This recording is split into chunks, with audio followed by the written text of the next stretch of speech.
to the Bridge the Gap podcast. Here's your host, Dustin Udke. Welcome in, everyone, to another episode of Bridge the Gap. We got a fun one tonight. We're going to be talking about the history of all fantasy sports. How did we get to where we are back from the days of just newspaper and touchdown-only leagues, from fantasy baseball to all the different fantasy sports that are out there, to where we are now, where everything's at the touch of our fingers. We have all these stats and analytics. And so I'm bringing on Larry Schechter. He is the author of the History of Fantasy Sports and the Stories of the People Who Made It Happen. Larry, welcome in. How's it going tonight? Good. How are you? Good. So why don't you tell the audience about your book and kind of what else you might have going on recently? Well, about what I have going on recently, it's all about the book. I've played fantasy sports for about 30 years, and I have known for a long time that a book like this was needed. Because I would look around at the industry and say, well, how did this happen? People had ideas for games years ago, and it evolved into this humongous industry where you have millions and millions and millions of people playing fantasy sports all over the world, everything from fantasy football, fantasy baseball, to fantasy Iditarod, cricket, fantasy wakeboarding. I mean, you got everything.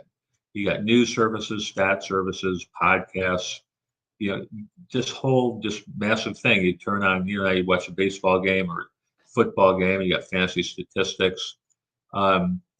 So I thought, nobody has ever told the story of how this all evolved.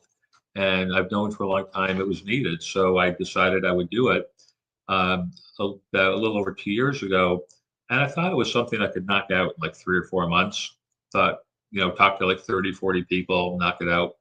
I was crazy wrong. It took 18 months, full-time work, researching, interviewing dozens and dozens of people, and writing the whole thing. When I started, the book was going to be the history of fantasy sports. Who did what, when, how did it all happen. When I started researching and talking to people, I started hearing fascinating stories, things that were just really, really interesting, some inspirational, some bring a tear to your eye, a lot of stuff that's funny.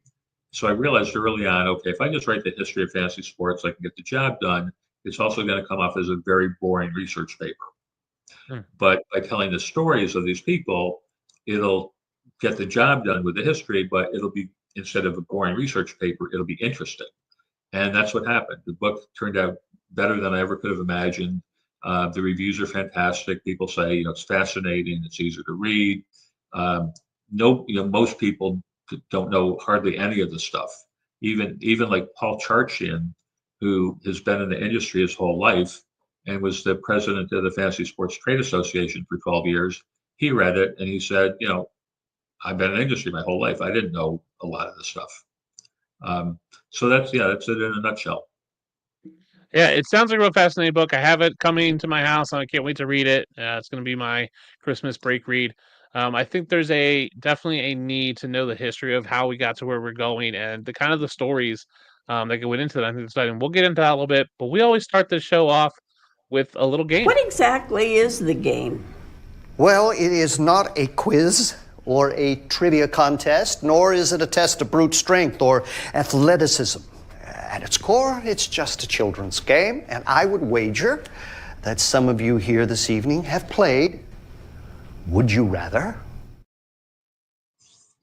So, Larry, you are a fantasy football, but also a major fantasy baseball player. So my would you rather for you is, would you rather play your preferred format? So whether that's baseball or football, you get to pick the format. You get to set all the rules, the scoring settings, all those things. But then I'm going to give you a random team of players, just, random guys.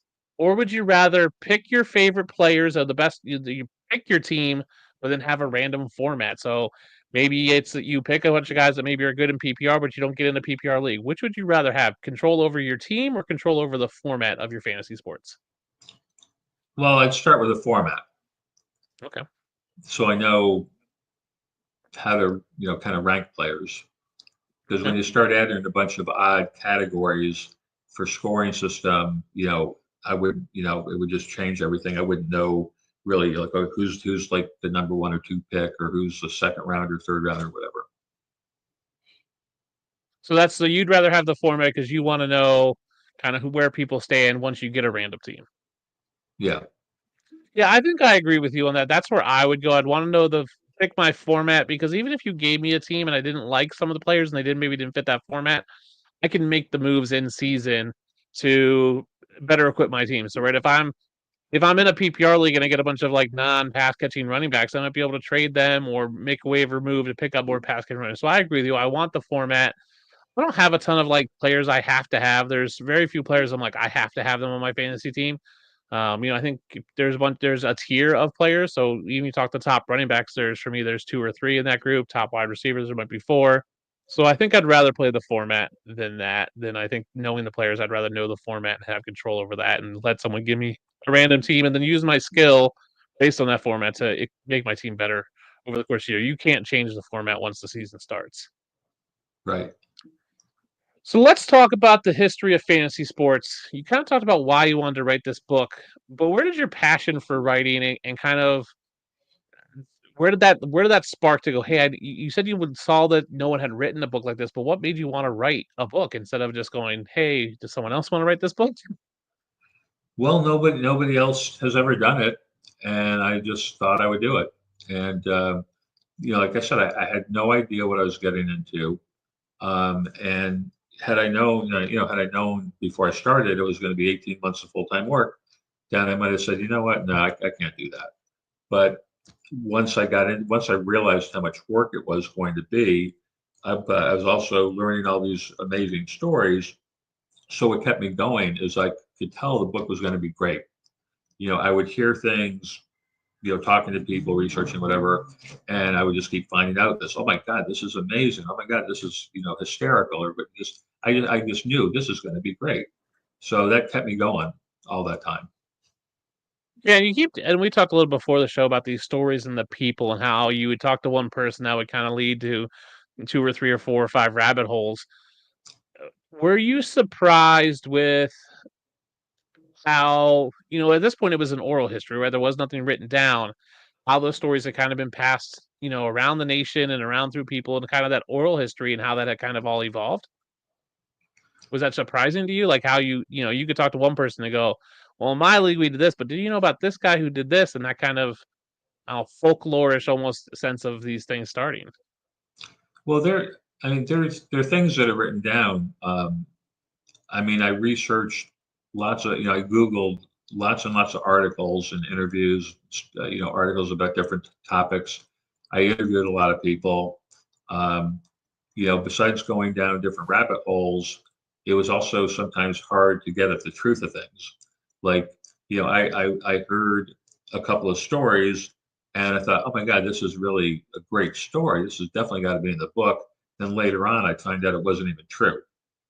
It's like somebody, combination of not really remembering correctly and maybe embellishing the story a little bit. It's like, oh, this isn't even true. Sometimes I got conflicting information because I'm talking a lot of times I'm talking to people trying to ask them what happened 20, 30, 40 years ago. And, most people can't even remember what they had for lunch yesterday. So, I did most of the interviews by Zoom and I would record it so that I could just talk like this and not have to try to scribble down a bunch of notes. And then afterwards, I would play it back and write down what I need to write down. And watching the Zoom videos back, sometimes I felt like I was acting like a detective or a lawyer at a deposition. It's like, Dustin, you just told me A, B, and C, but in an article 30 years ago, you said X, Y, and Z. So were you lying then or you're lying now? Ah. It's like they say, but I would go with what the article said 30 years ago. If you were quoted in an article saying something 30 years ago, I'm going to take that as being accurate compared to what you say now. No, I think that's totally true because, memory gets clouded and faded over time. And Yeah. the way we remember things always gets shifted and shaded based on our experiences. So if you're watching, you have questions for Larry, please drop them in the comments over on the YouTube, Bridge the Gap YouTube. You can ask Larry questions if you have questions about the history of not just fantasy football, but all fantasy sports. We'd love to answer your questions. So Larry, what surprised you most about this research process, this 18 months of work you did? What was the most surprising thing you learned or you discovered or you kind of found out through that process? The biggest thing that came through time and time again and became kind of like a theme in the book is the relationship building that happens with fantasy sports. You got coworkers playing, like you have a company where you have maybe like salespeople and tech people and accounting people that ordinarily would not interact with each other, but they've got a fantasy league going, so they're all interact with each other. You got high school and college friends that probably would have drifted apart over the years, but they had a fantasy league, which is still going now 30, 40, 50 years later and keeping them together. You got parents playing with children. You got a fantasy football draft in Las Vegas where you have a plumber sitting next to the CEO of a Fortune 500 company, and they're talking like they're best buddies. So it's really this cultural phenomenon that, besides being a really fun game to play, has just really brought people together a lot. One of the guys I interviewed, Mark Mariani, he worked for CBS Sports and Turner Sports. And one of the things that he did was he's the guy who really pushed to get fantasy statistics showing on NFL games. And he's the one who first got them to do that. But when he got his first job in the industry, it was in Chicago, and people at his office invited him to play in a fantasy football league, which he'd never heard of it, but they explained it to him. And he realized, if I join this league, I could pick up the phone and call my boss's boss's boss's boss in the fantasy office in Manhattan, and he'll take my call to talk about a trade or whatever I want to talk about. Whereas ordinarily, this guy in Manhattan would not take his call in a million years. Well, that's really good. I think the relationships we build through fantasy sports is huge. Family, you talked about people from high school and college buddies who would have drifted apart. Greg Kellogg, friend of the show, has a question. Who was your most surprising interviewee and why? Was there someone that you were just shocked that you got to interview, or someone that you just were surprised with the depth of knowledge they had, or what was your most surprising interviewee? Well, Dan Okren comes to mind. Dan's the guy that is credited with inventing rotisserie fantasy baseball. So it was pretty cool to interview him. But I interviewed dozens and dozens of people. Some of them I interviewed, like 3 hours. Like I would, like in an hour and a half, and then it wouldn't be done. We'd get together again. Some people, it was like 3 hours of interviews and then follow-up emails. Sometimes I was driving some of these people crazy. But Dan was pretty cool. But there's a notion that he magically came up with the idea for rotisserie baseball on a plane flight from Connecticut to Texas. And that is not true at all. There's a whole lot more to the story. What was the question? Surprising interviews? Who was the most surprising interviewee? Oh, okay. All right. Yeah. I don't know. There was like a lot of them. Like, I interviewed somebody because he started a fantasy sumo wrestling. It's like a lot. There was like lots of surprises. Yeah, it's like the whole thing is full of surprises. 200 million people. Well, let me start with this. 60 million adults in the U.S. play fantasy sports, and that doesn't even count, under 18. There's a lot of under 18 that play fantasy sports. So 60 million. But in India, there are 200 million people playing fantasy cricket. That's insane. It's insane. And the big fantasy cricket company there, they also offer other fantasy sports, but cricket's the big one. They're worth $8 billion. Wow. Yeah, it's a huge. I mean, cricket's still, the biggest sport and one of the biggest sports in the world, and a huge, massive draw. So I know in your book you have a list of all these fantasy sports that are out there. Sumo, you talked about cricket. outside of the big four, so football, baseball, basketball, hockey, and you're a Yeah. big baseball player, you're a world-renowned baseball player. Which of the outside of the big four sports, which other fantasy sport do you think you'd be good at if you had to play one? Well, I did play fantasy basketball for a long time, but I stopped. Um, uh, I don't know. I think I'd probably be pretty good at most of them if I really put the time in, just because I've got a good logical mind for this sort of thing. But one thing back to that question there about surprising interviews. Like if you say, well, like what surprises were there? Forget about the interview, but like what surprises were there? Hockey was one where there's a company. Uh, there was a company called Sportsmark in Canada. Most people have never heard of it, but they brought fantasy hockey to the masses in Canada through newspapers, and they had 1 million people playing fantasy hockey at one time Wow, in their peak. wow, that is crazy. I mean, hockey. I love hockey, and it just never seems like it's that big of a sport compared to football and baseball and even basketball nowadays. So, having 1 million Yeah. people playing is incredible. So what do you want to be the takeaway from reading your book? Like, what do you want people to take away when they read your book? Like, what's your dream that they would walk away from reading the book with? Well, I think that the takeaway that it's, I would say kind of like the same takeaway that I got, Mhm. which I just said about the cultural phenomenon and the relationship building and the fact fantasy sports are great is the takeaway. If you want to put it in a nutshell, what happened when I finished the manuscript, I sent it off to my editor, and I did not have an epilogue. And the editor, after he read it, he said, "Larry, I think you should have an epilogue. It doesn't have to be long. Just kind of like, kind of recap everything, sum it up." And I thought, okay, that's a good idea. So I started thinking about, what to write for the epilogue, and that was kind of really like the big thing for me in the epilogue was, fantasy sports are great. That's why it brings all these people together. That's why you got fathers, parents and children playing, co-workers playing, college buddies. It's just fantasy sports are great. That's kind of like the bottom line. And I had, that's why Obama played fantasy football while he was running for president.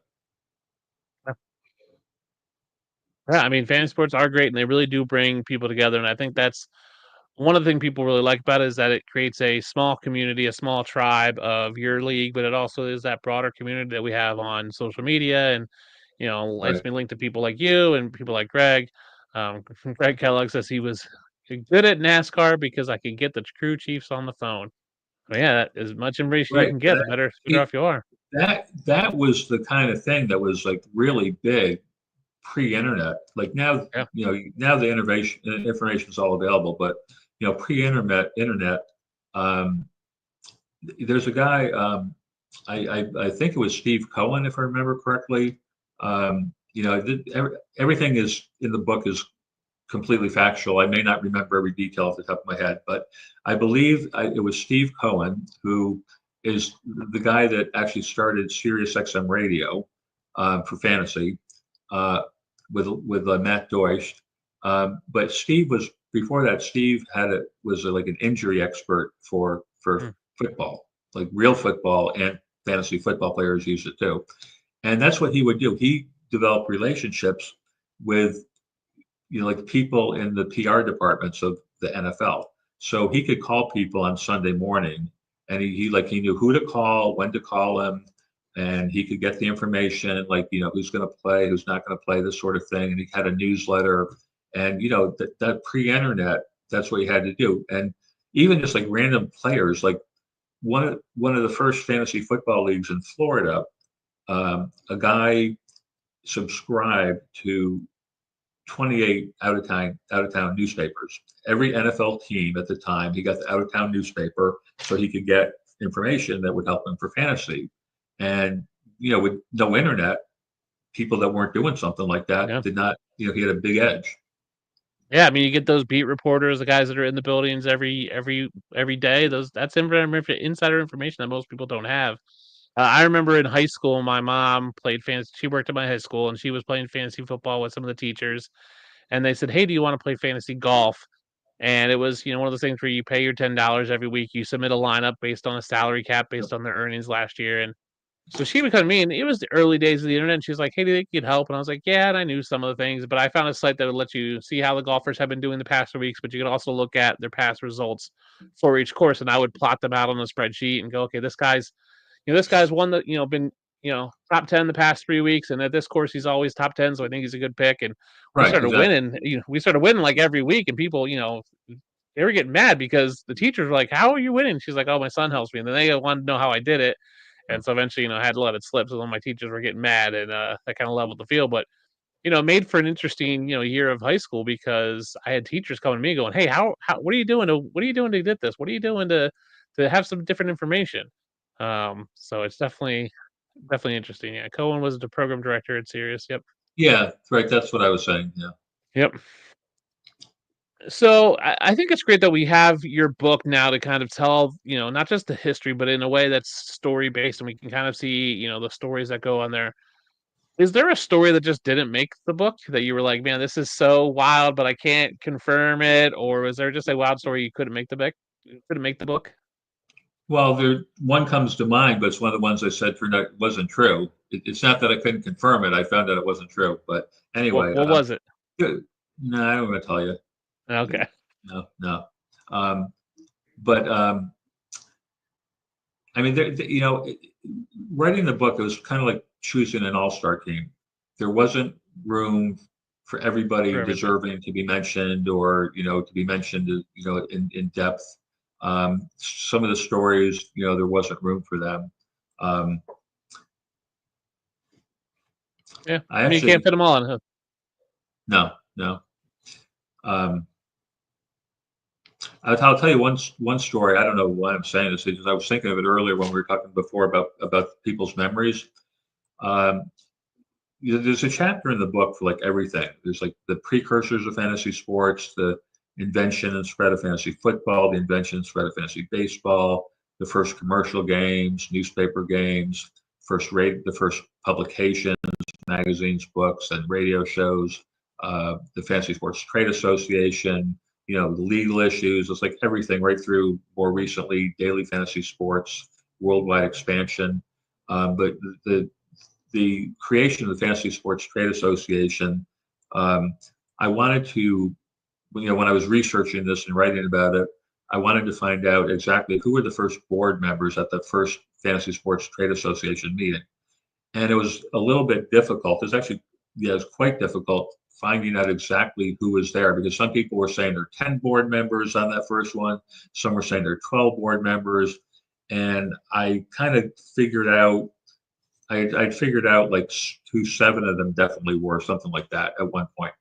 And I did an interview with John Zaleski. John Zaleski was one of the original members, and he said at that first board meeting, they were sitting around a big lawyer-like conference table, and he was at one end, and Barry Dorf from EA, it was either Barry Dorf or Scott Higgins from EA Sports, was at the other end of the table.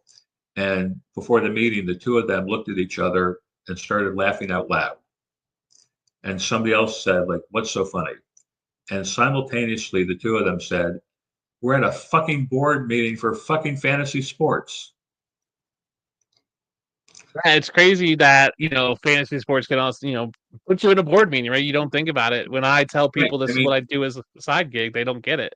yeah, I mean, back then, who would have ever thought fantasy sports would have a trade association that'd be at a board meeting? But the thing about the reason I mentioned Zaleski is about the memory thing because when I interviewed Zaleski, I said, okay, I'm trying to figure out who was on the first board, and I said, okay, this is who I know. These 7 people I know were there, and I mentioned the 7 names, and one of them was Christina Shellhart from Sporting News, and Zaleski said, oh no, she wasn't there. There weren't any women there. And the thing is, I knew like triple, quadruple confirmed, and then even from Christina herself, she was there. But his memory is like just no, there weren't any women there. Yeah, I mean, But, it's 'cause, you're asking people something that happened 30 years ago. yeah, I completely agree. Greg says he wants to know more about Obama playing while running for office. Did you reach out to Obama to try to interview Obama? No, I just heard that. Now, this is see, what I like about the Obama thing. I mean, I had heard a long time ago Obama played fantasy football while running for office, and I had I had like all kinds of notes and whatnot as I was, writing the book and, researching, writing all kinds of notes about things. And so, like, when I was getting near the end, like everything got pared down to the point where, okay, I had chapters were complete, and the random notes I had, there weren't like a whole lot. So, I'd look at some of them and go, all right, forget about this, forget about that, or, oh, this is good. I'm going to stick this in chapter 7. And I got down like the final thing. I had this random note about Obama playing fantasy football while I ran it. And like, I love that. I love that little tidbit of information, but there was just nowhere in the book it could Put it. fit. So I'm like, all right, that's just not gonna make it.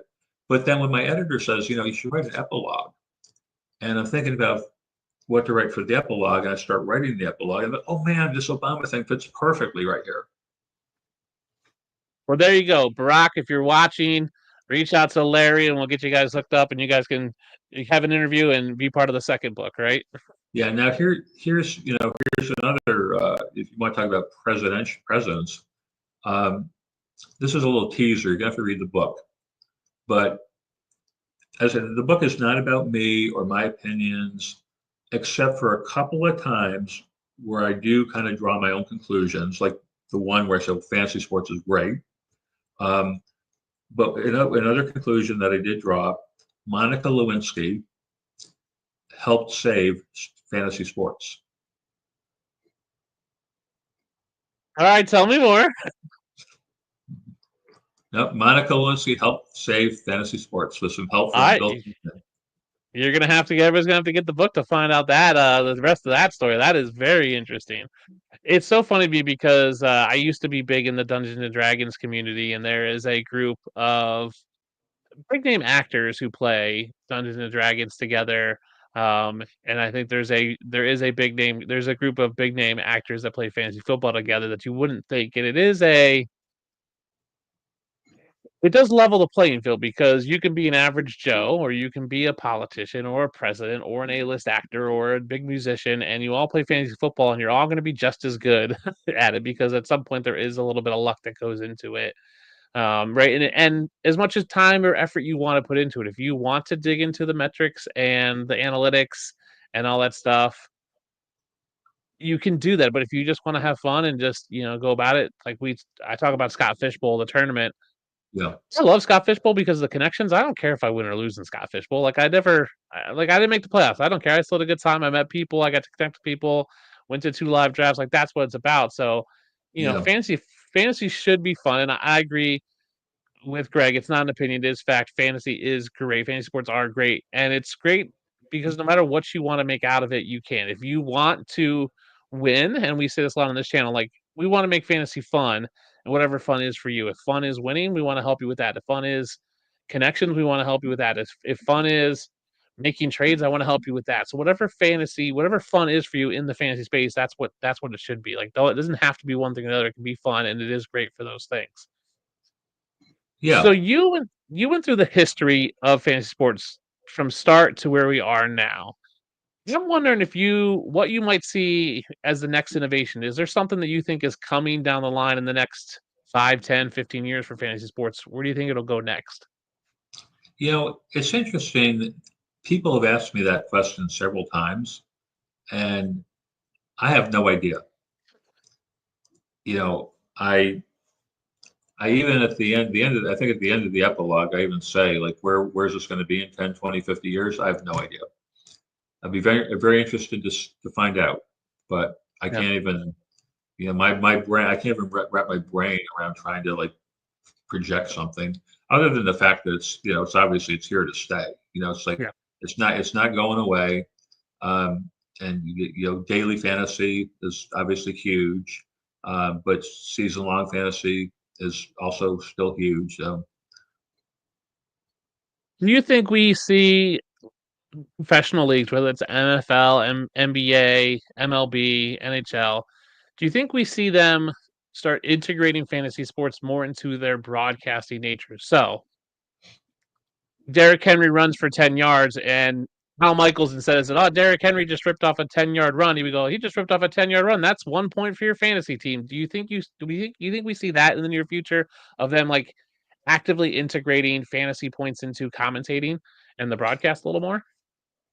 Well, I mean, they already do that, you know, like, uh, I mean, it was just like I forget the game like last night or something. I can't remember what it was. It was like the I was just watching a game. I think it was last night where something happened and so I think it was maybe like a meaningless touchdown at the end of the game, but the Yeah. announcer said, yeah, that's going to have a lot. I'm sure it's going to have a lot of fantasy implications. Yeah, they Um, they they make some vague mentions and sometimes some, yeah, yeah. fancy But mentions, but I the wonder thing if it is, gets it, more would- I more mean, integrated.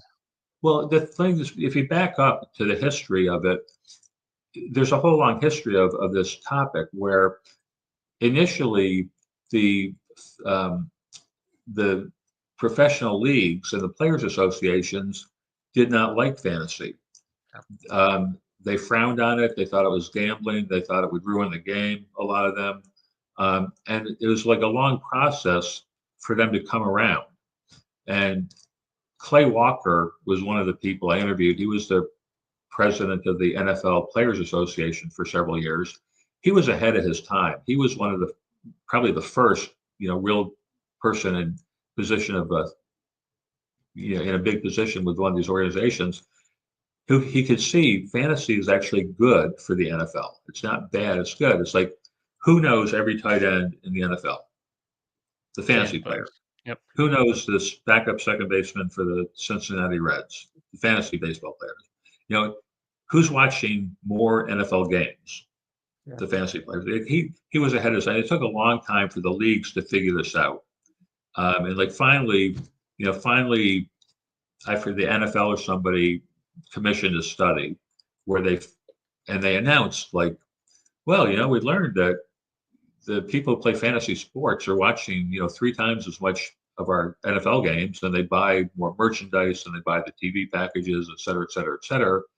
And all the people in the fantasy industry were like, duh, about freaking time you figured this out. We've been trying to tell you this for years. So they've come around where now you got fantasy statistics are shown on TV. And you got Matthew Berry and people talking on TV about fantasy stuff. Yes, I mean, Yeah, I don't I know. It's like what you're talking about. Will they mention it even a little bit more? I don't know. It sort of seems like they are mentioning it a little bit more, but they're not. Every play. They're not. I think they don't need to do every play. I mean, if you're playing fantasy sports and you see Derrick Henry run for 10 yards, you got 1 point. yeah. No, I agree. I could see that. I could see it possibly as like we have red zone, which just kind of goes scoring plays, which is kind of geared towards the fantasy players. But I could see Yep, like an yep. alternate cast, like kind of like the Manning cast, but just like the fantasy cast, where it's just like this is the standard score, and they're just going to talk fantasy as the games go on, right? So, if he would have caught this touchdown, it would have been this many points, or this play is worth like a long touchdown, like that Marvin Mims 90-yard touchdown, right? You go, that's a huge play. I know it's a ton of points for my fantasy team, but I think having them go, well, this was, 15.5 points or whatever it is, I think that's the next evolution is where the league start Yeah, embracing it even more and mentioning it more and kind of forcing it. I mean, but we know ESPN is a big driver in that. Obviously, ESPN is a big driver in fantasy sports and what they do. But I can see the leagues getting more behind it. I agree. I think it's great for the leagues. I think you're right. It's fantasy players are the ones buying the NFL Plus packages because they want the game film, they want the all 22 and the condensed games. They want to be able to watch every game. They want red zone. They want these.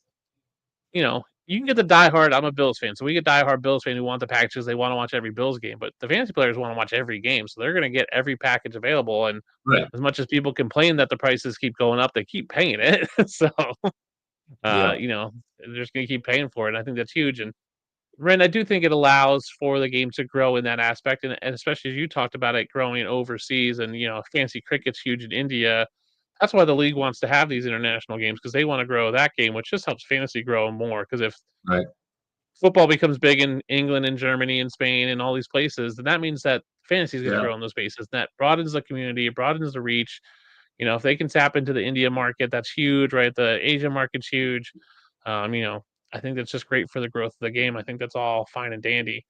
Yeah, I actually did a podcast yesterday with a couple of guys who are in London, Yep. and soccer is the biggest fantasy sport there in Yeah. England. But one of the guys who co-hosts the podcast, he's a big Steelers fan.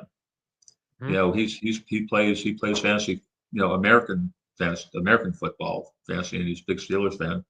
So Yeah, and I know Ryan Kennedy on Twitter had got an international league this year. We got someone from different countries, and they got a 12-team league where he's got 12 different countries representative playing in the fantasy league this year, which I think is awesome.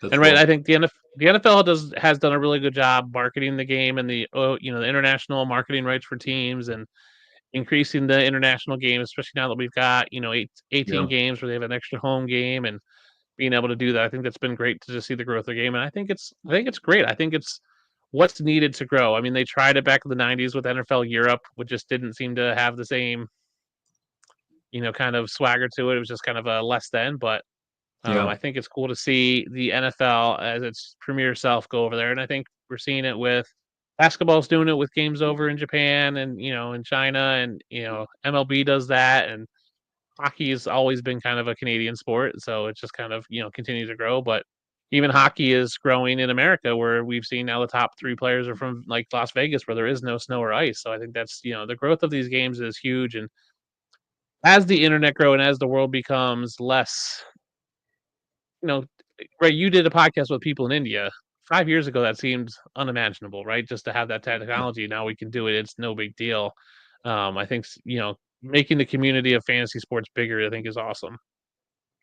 yeah. One last Really, question. Go ahead. yeah. No, they said, back in the early days, you would have to get your statistics from the newspaper Yep. and compute them all by hand, Yeah. and then distribute them to your league mates, or if you're playing a game through a company, they would mail you the report. So your week would end on Sunday, or Monday Night Football, and you wouldn't get the standings till like the mail showed up on Friday or something. And Yeah. when computers came around, that kind of revolutionized it, where people saw like, hey, I know how to, people who were early good computer people saw like, oh wow, we could do this for fantasy sports. We could do all their statistics for them, so they don't have to spend 10 hours a week computing it. Yeah. And um, one of the first statistic companies was a couple named Jim and Gloria Berger in Pennsylvania, and they did stats for baseball and football. And the way that they would do baseball back then was the USA Today on Tuesday had the American League statistics. On Wednesday had the National League statistics. So Gloria would read the statistics, Jim would put it in the computer, and they, calculate all the results and print it out and mail them to their clients on Wednesday night. One Wednesday, Gloria went into labor with their first child. They did not let that stop them from doing their job. So in between contractions, Gloria would read the statistics and Jim would put it in the computer. And then she'd be like, wait a minute, another one's coming on. Oh man, Oh, okay, it's gone. And then she'd continue. And that's dedication. they got the reports out in the mail on time that night. Their daughter was born. And now, 37 years later, the daughter that was born that day plays with her dad in a fantasy football league. Wow, that's awesome. Those are the type of stories that are great. In your research, what's the longest running fantasy league that you've come across? Um, I don't remember off the top of my head, but there's some that have been going for 50 or more years. That's And crazy. they're also like some APA and Stratomatic leagues that have been going that long also. Um, when I started to write the book, I was thinking I'm probably going to make a quick mention of like APA and Stratomatic being precursors to fantasy sports. Probably just like 2 or 3 paragraphs.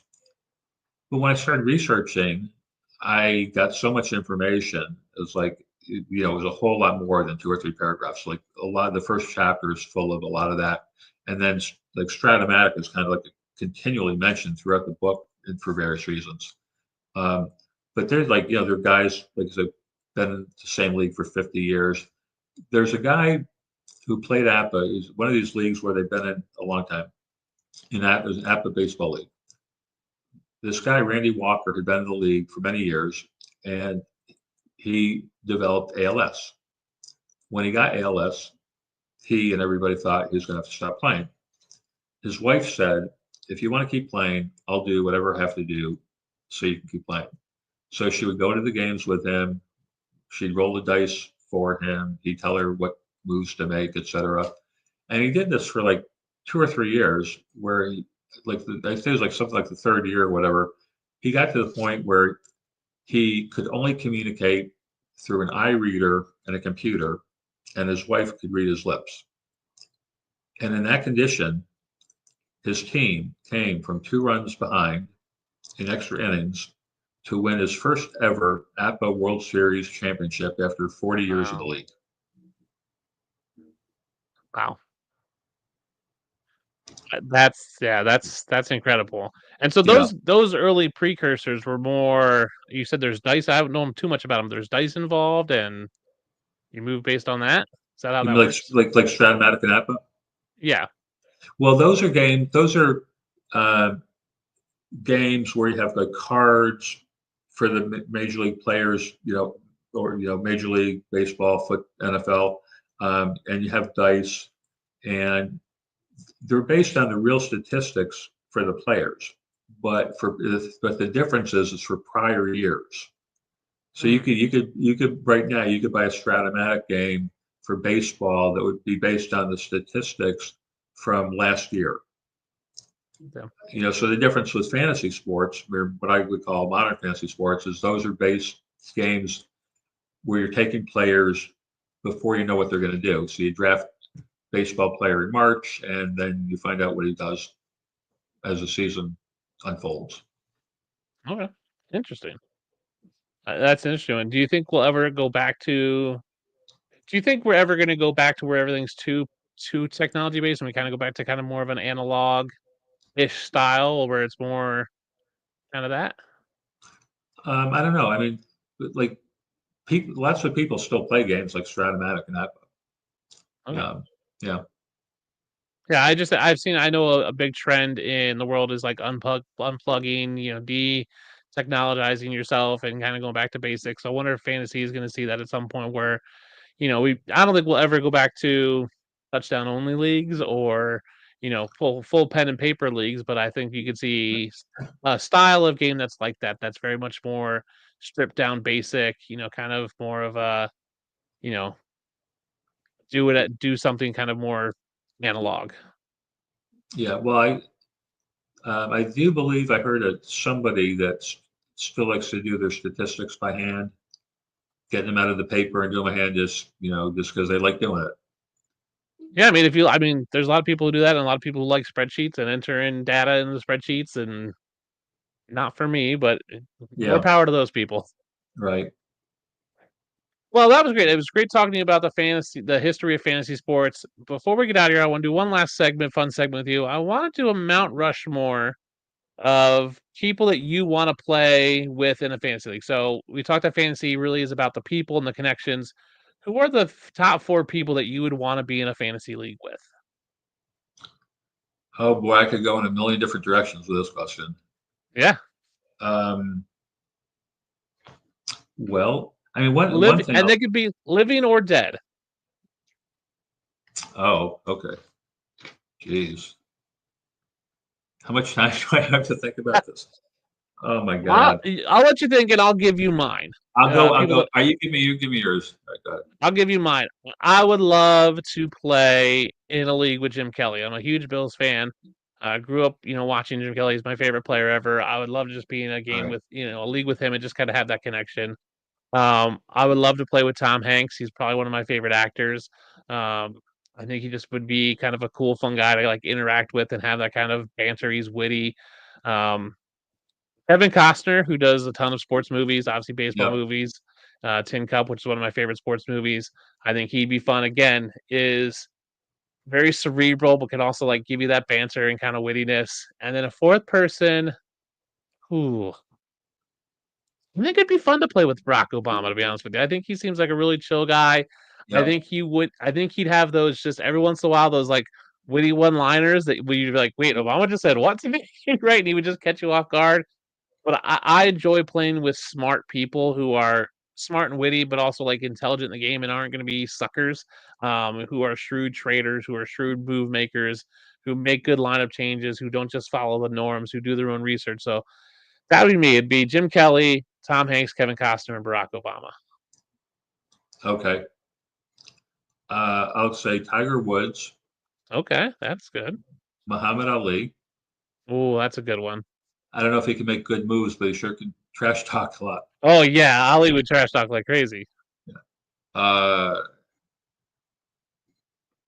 I'll say Barack Obama. He'd be cool.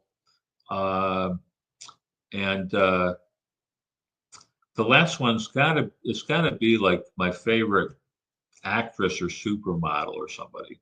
Gotta Okay, include that. Yeah, all and right. I think I'll have to pick one who's singles, like you know, like I have a freaking chance, but just in case, I'll pick one who's single. Never know.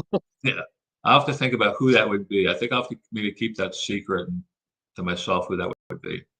Well, that's a good one. Yeah, I think there's a. You're right. Ali would trash talk. I mean, probably the greatest trash talker in the ever lived. I mean, Ali just the videos of him were just so amazing. So, Oh yeah.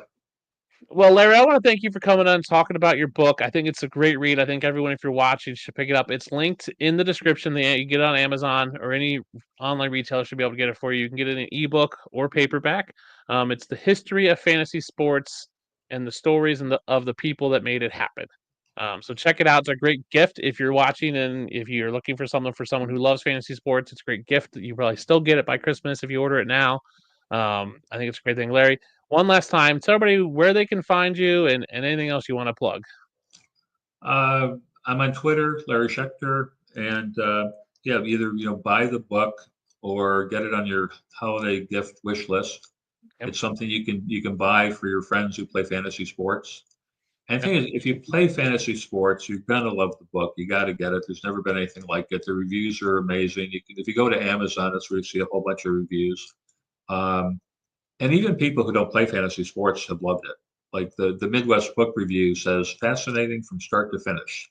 And that Yep. was a guy who's never played fantasy sports. It's because the stories. It's not about you know different types of drafts, or strategy. It's about the stories that you don't have to even play fantasy sports to find it really interesting. Yeah, I mean, if you enjoy those kind of history through stories, I think it's a great pickup.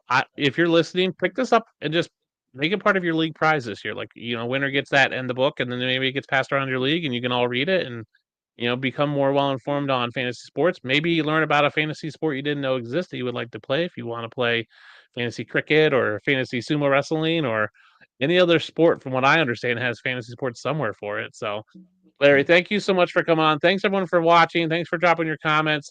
This has been another episode of Bridge the Gap. Follow us on Twitter. Drop a like and subscribe on YouTube. Really helps us grow. Larry, I appreciate you coming on, and we will see you guys next week.